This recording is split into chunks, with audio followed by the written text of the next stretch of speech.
ठंडा नहीं पड़ेगा, ना हमारा जोश ठंडा पड़ेगा। अगर सरकार को ये गलतफहमी है कि इनको डिले करने से बुढ़े बैठ जाएंगे, ना, ये बुढ़े नहीं है, ये देश के बाप है, ये करेंगे।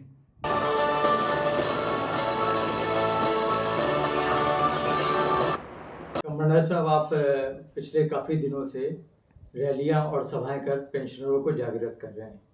हरियाणा में चुनाव हो चुके, नतीजे आ गए और नई सरकार भी बन गई। महाराष्ट्र में चुनावों की घोषणा हो गई, तो अब आप पेंशनरों से क्या कहेंगे? नमस्कार, आपको सादर प्रणाम। देखिए, आपने कहा कि हम लोगों को जागरूक करते हैं, सभा लेते हैं। इसका कारण यह है कि हमारा आंदोलन का 90% एनर्जी जो जाती है वो लोगों को जागरूक करने में जाती है, क्योंकि वेरीड लोग हैं, अलग अलग स्तर के लोग हैं, एजुकेशन स्टैंडर्ड हो या रिमोट एरिया में रहना हो, शहर में रहने वाले लोग हैं, गांव में रहने वाले लोग हैं, ये पूरे भारत में बिखरे हुए लोग हैं। और इनको इकट्ठा करके, और वो भी ऐसे लोग जिनके पास पैसा भी नहीं, आरोग्य नहीं और उम्र भी नहीं, इन लोगों को इकट्ठा करके आंदोलन खड़ा करना, इसमें एनर्जी तो जाती है, बहुत एनर्जी जाती है। और इसलिए हमें सभा लेनी पड़ती है, लोगों के पास जाना पड़ता है, उनको जागरूक करना पड़ता है, उनको संगठित करना पड़ता है और एक लड़ाई के लिए तैयार करना पड़ता है। इसलिए हम काफ़ी सभाएं ले रहे हैं और इसी में सभी लोग, हमारे जितने नेतागण हैं, वो सभी इसी प्रयास में हैं कि आंदोलन बढ़े, हमारे लोग ज़्यादा से ज़्यादा इसमें आए और अपनी बात सरकार तक हम पहुंचाएं। रही बात हरियाणा चुनाव की, तो हरियाणा चुनाव की जो परिस्थिति है वो बहुत अलग थी। पहली बात तो यह है कि वहाँ जो राज्य सरकार है, उन्होंने ईपीएस 95 के लोगों को भी 3,000 तक पेंशन देने का वादा किया था। मतलब जिसको 1,500 है, 500, उसको भी वो 3,000 तक लेके जाने वाले थे। उसका भी असर है और कुछ उनके अच्छे काम होंगे, उसका भी असर होगा। तो हमारे लोगों ने जो भी किया है वो सोच समझ के उन्होंने किया है, ऐसी बात नहीं है। और कई लोगों ने नोटा भी दबाया होगा, या जो भी है, या बीजेपी को भी वोट दिए होंगे, वो उनकी अपनी मर्जी थी। और हम जो भी निर्णय है जो लोगों का, उसका तो स्वागत ही करेंगे और परिणाम का भी हम स्वागत ही करेंगे। तो ये हमारा हरियाणा चुनाव में जो उनकी नीति थी उसका उनको फ़ायदा हुआ है। महाराष्ट्र की सिचुएशन बिल्कुल अलग है। महाराष्ट्र में एक तो ईपीएस 95 के पेंशन धारकों की संख्या बहुत सब्सटैंशियल है, बहुत ज़्यादा है। वो बहुत बड़ा वोट शिफ्टिंग यहाँ पे हो सकता है। और यहाँ पे तो कुछ ऐसे इनिशिएटिव सरकार की तरफ ईपीएस 95 पेंशनरों के लिए अभी तक नज़र नहीं आए। और हमारा तो मतलब पहले से यही नारा है, जो पेंशनरों का, ईपीएस 95 पेंशनरों का काम करेगा वो देश पे राज करेगा। ये हम इस भूमिका पे हम अभी भी निश्चित है, निर्धारित किया है हमारे सीडब्ल्यूसी ने, और उसी के ऊपर हम काम कर रहे हैं। अभी आप देखिए कि चुनाव में जो भी परिस्थिति बनती है, हम तो कोई नॉन पॉलिटिकल ऑर्गेनाइजेशन है, लेकिन लोगों की अपनी भावनाएं हैं, वो तो प्रदर्शित होगी, इसमें कोई डाउट नहीं है। और हम चाहते हैं कि सरकार इसका कॉग्निजेंस ले, हमारा काम करे, ताकि हम भी जो सरकार में बैठा पक्ष है उसका काम कर सके। हम चाहते हैं, हम उनको प्रार्थना करते हैं कि हमारा काम करे और इस हमारी सहायता आपके विजय प्राप्ति में जरूर ले। ये हमारा कहना है। देश के अन्य राज्यों में भी उपचुनाव है, उसमें आप लोग सभाएं कर रहे हैं या कोई सक्रियता दिखा रहे हैं क्या? बिल्कुल दिखा रहे हैं। अभी हम उत्तर प्रदेश का जो हमारा दौरा है, टूर है, वो भी कर रहे हैं। अभी 23 तारीख को प्रयागराज में हमारी बहुत बड़ी सभा है। जो भी वहाँ उपचुनाव है 10 जगह पे, उसके जो नेतागण हैं हमारे उस पर्टिकुलर क्षेत्र के, कॉन्स्टिट्यूएंसी के, वो भी सभा में रहेंगे। और 24 तारीख को हम कानपुर में भी बड़ी सभा ले रहे हैं।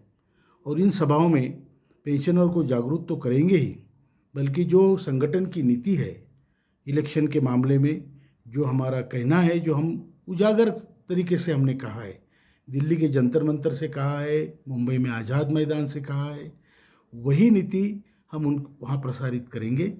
हमारी नीति स्पष्ट है, जो पेंशनरों का काम करेगा वो देश पे राज करेगा। क्योंकि ये कोई हमारी ऐसा तो नहीं है कि हम कहीं से कुछ फ्री में मांग रहे हैं या हम कुछ भीख मांग रहे हैं। हमारा पैसा जमा है भाई, उसका हिसाब हम मांग रहे हैं और हम चाहते हैं कि हमारा पैसा हमारी ज़िंदगी में कुछ काम आए, हम एक डिग्निफाइड लाइफ जिए और हमें जो संविधान ने हमें अधिकार दिया है और डिग्निफाइड लाइफ मौत भी हम मरें। ये इसके लिए ये पूरा संघर्ष है। और उपचुनाव जहाँ जहाँ है या झारखंड में चुनाव है, वहाँ हम जा भी ना पाए तो हमारे मैसेज तो ज़रूर पहुँचेंगे।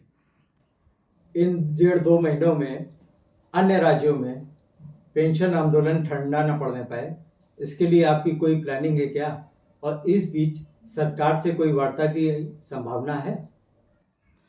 देखिए, आंदोलन एक युद्ध है और युद्ध के स्तर पे ही उसको हम कर रहे हैं। ये दुर्दैव की बात है कि हमें अपनों से ही युद्ध करना पड़ रहा है। तो हमें श्री कृष्ण जी ने बताया कि जब धर्म की बात होती है, सच्चाई की बात होती है, तो युद्ध में सामने कोई भी खड़ा हो आपको तो करना पड़ेगा, उसमें कोई चॉइस नहीं है। तो इसलिए हमने ये युद्ध छेड़ा है। लेकिन युद्ध के साथ साथ जो डिप्लोमेसी होती है या जो चर्चाएं होती है या जो एक प्रकार से समन्वय की बात होती है, वो भी करनी पड़ती है और करते भी हैं हम। अभी 9 तारीख को हमारे महासचिव आदरणीय वीरेंद्र सिंह जी दिल्ली गए थे। हमने उनको रिक्वेस्ट की थी कि आप दिल्ली जाएं और मेरा नहीं जा पाना हो रहा था तो खुद वहाँ पे गए। उनके साथ हमारे बहुगुणा जी थे, राणा जी थे, दिल्ली के हमारे राष्ट्रीय सचिव रमेश बहुगुणा जी और BS राणा जी जो हमारे दिल्ली प्रदेश के अध्यक्ष है। ये 3 लोग मंत्री जी से मिलने गए। मंत्री जी हमारे महासचिव जी से मिले और उन्होंने उनको बुलाया, उनके ऑफिस में उनकी मुलाकात हुई और ये 9 तारीख को, ये गई वाली 9 तारीख को, 9 अक्टूबर को वहाँ पे अच्छी चर्चा हुई। उन्होंने कहा मैं आप ही के काम में लगा हूँ, हम युद्ध स्तर पे ये काम कर रहे हैं, हम भी चाहते हैं इसमें भलाई हो। तो ऐसी बात नहीं कि हम वार्ता नहीं कर रहे हैं, हम हमारा काम भी कर रहे हैं, लोगों को जागरूक भी कर रहे हैं, लड़ाई भी खड़ी कर रहे हैं और साथ में हम वार्ता भी कर रहे हैं। और वार्ता करने के, क्योंकि युद्ध में तो वार्ता होती है, तो ये तो है, शिष्टाई होनी चाहिए। तो ये हुआ है और चल रहा है। हम संपर्क में हैं, हमारे कई लोग मंत्री जी के भी संपर्क में हैं, मैं आदरणीय हेमा मालिनी जी के संपर्क में हूँ और काम चल रहा है, ये हमें बताया गया है। लेकिन इसका मतलब ये नहीं कि हम ये मान के चले।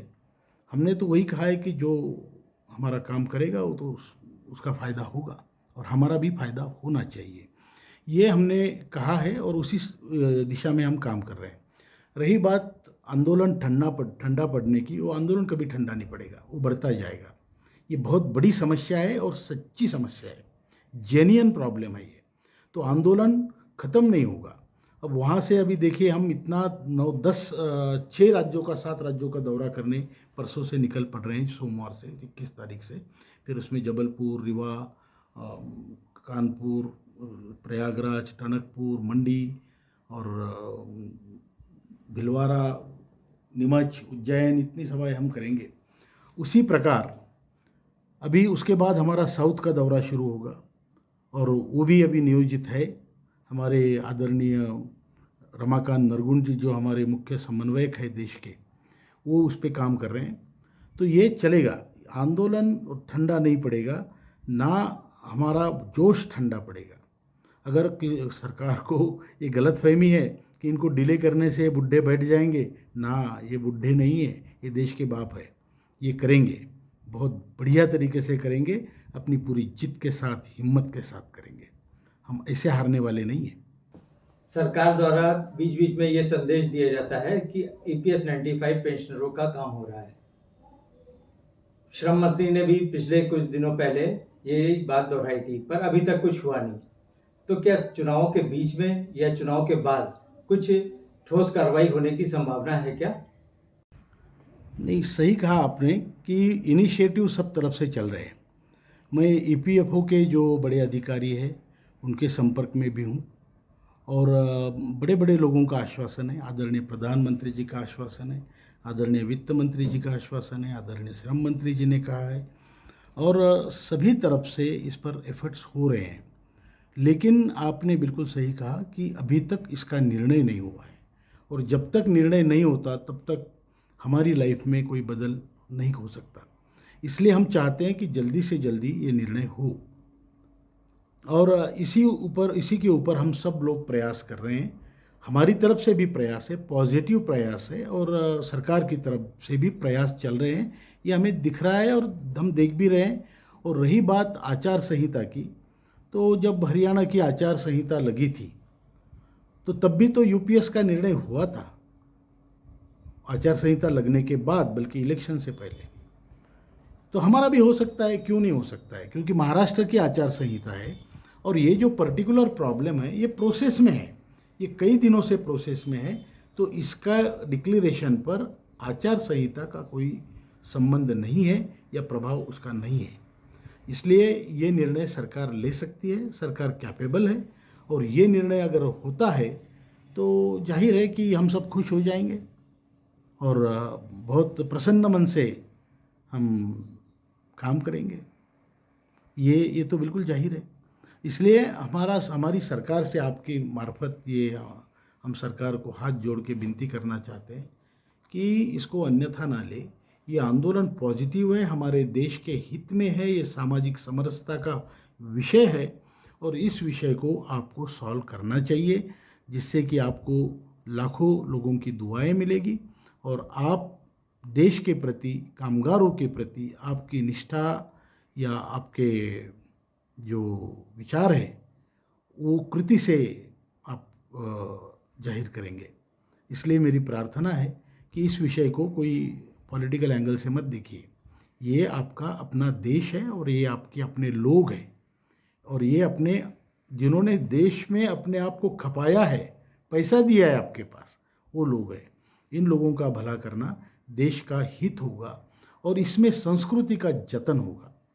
आप देखिए, कोई भी बूढ़ा आदमी अगर थोड़े से पैसे में उसके पास रहते हैं तो उसका पैसों का जो डिस्ट्रीब्यूशन सिस्टम है देश का, वो ज़्यादा अच्छा रहेगा।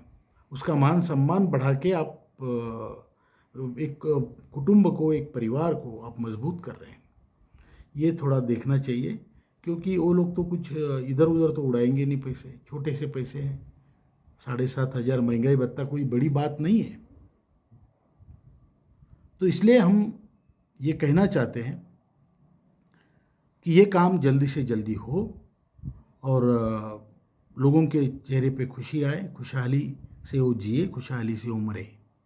ये हमारा कहना है। और धन्यवाद, आपने जो हमारा इंटरव्यू लिया, हमारे विचार सुने और लोगों तक आप इसको प्रसारित करेंगे, सरकार तक भी ये पहुंचाइए, ये मेरी आपसे प्रार्थना है। धन्यवाद, बहुत बहुत धन्यवाद। हम सब एक है, हम सब एक है।